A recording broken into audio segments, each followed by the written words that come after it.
All right, folks, buckle up because tonight we're diving into the wild world of left-wing extremism. Now, before you get out your bingo cards, let's be clear.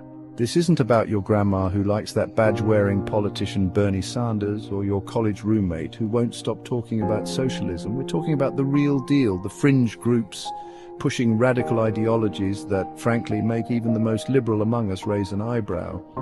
Think about anarchists, socialists, communists, and many more bad things that are happening in this country. Now, you might be thinking, John, isn't that a bit niche? And yeah, you're not wrong. These groups are usually small and disorganized and are more likely to be found spray painting slogans on a bank than actually robbing it. But many of these groups are sponsored by Soros groups. But don't let their size fool you, because their ideas, however out there, can have a real impact on the political landscape. They can shift the Overton window, pushing the boundaries of acceptable discourse and influencing mainstream left-wing parties, and that's where things get interesting, and by interesting I mean terrifying.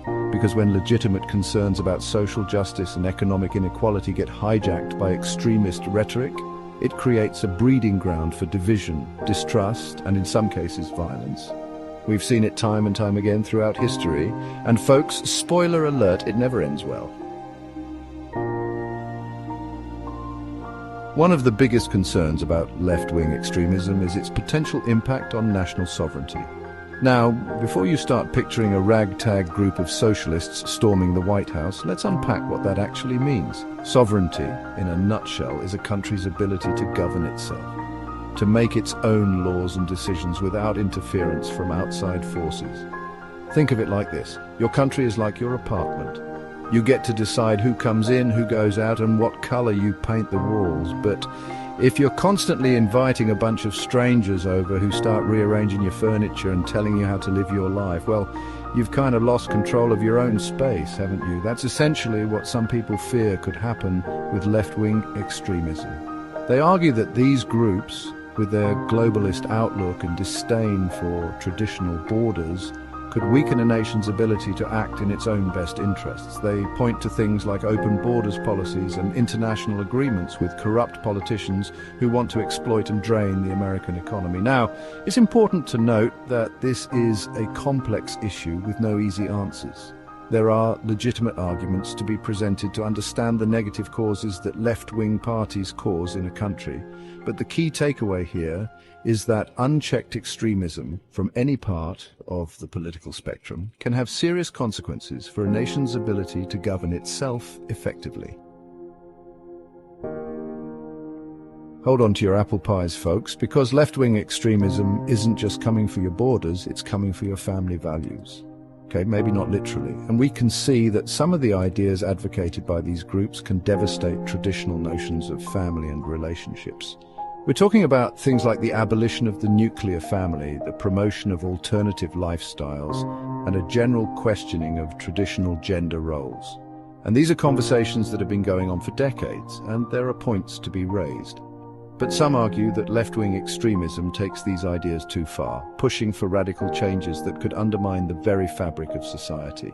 The extremist left doesn't care about the potential negative impact on children and families, the erosion of religious freedom, and the overall decline of traditional values. Now, it's important to remember that families have always evolved over time.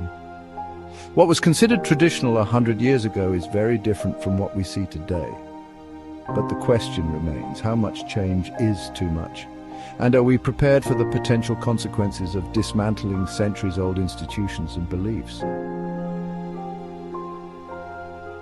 Okay, last stop on our whirlwind tour of left-wing extremism, public institutions. Now, if you thought your family dinner table was a hotbed of political debate, just wait until you get a load of what's happening in our schools, universities, and even the media. Remember that Overton window we talked about earlier? Well, it's swinging wildly, folks, and it's taking our institutions along for the ride. We're seeing a push for radical curriculum changes, with some arguing that traditional education is inherently racist, sexist, and all-around problematic.